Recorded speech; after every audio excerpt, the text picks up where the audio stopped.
Khadijah binti Khuwailid, isteri pertama Rasulullah. Allah menghendaki pernikahan hamba pilihannya itu dengan Khadijah.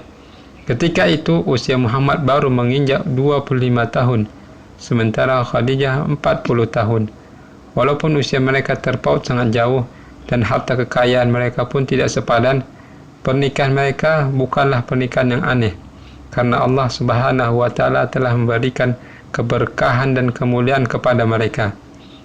Khadijah adalah istri Nabi yang pertama dan menjadi istri satu-satunya sebelum dia meninggal. Allah menganugerahi Nabi SAW melalui rahim Khadijah beberapa orang anak.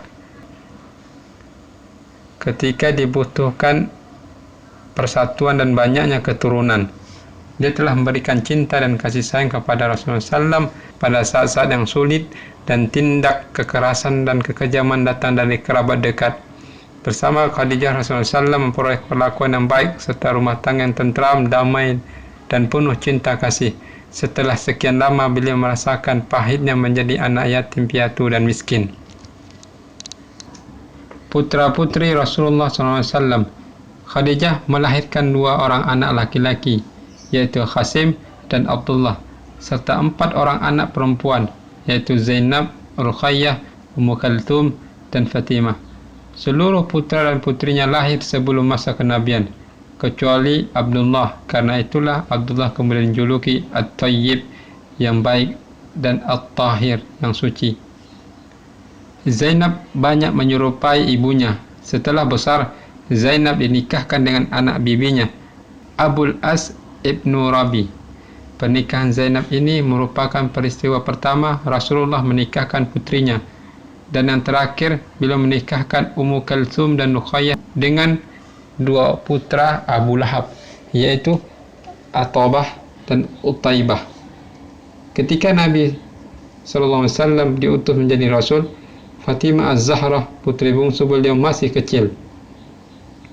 Selain mereka ada juga Zaid bin Harithah yang sering disebut putra Muhammad. Semula Zaid dibeli oleh Khadijah dari pasar Mekah yang kemudian dijadikan budaknya. Ketika Khadijah menikah dengan Muhammad, Khadijah memberikan Zaid kepada Muhammad sebagai hadiah. Rasulullah sangat mencintai Zaid karena dia memiliki sifat-sifat yang terpuji.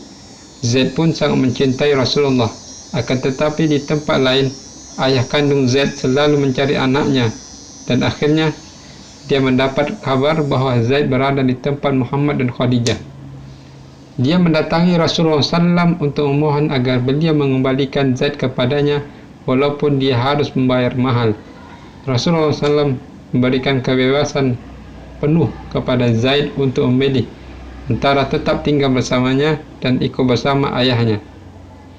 Zaid tetap memilih hidup bersama Rasulullah SAW, dan sinilah kita dapat mengetahui sifat mulia Zaid, agar pada kemudian hari nanti tidak menjadi masalah yang akan memberatkan ayahnya. Rasulullah SAW dan Zaid bin Harithah menuju halaman Ka'bah untuk mengumumkan kebebasan Zaid dan pengangkatan Zaid sebagai anak. Setelah itu ayahnya merelakan anaknya dan merasa tenang.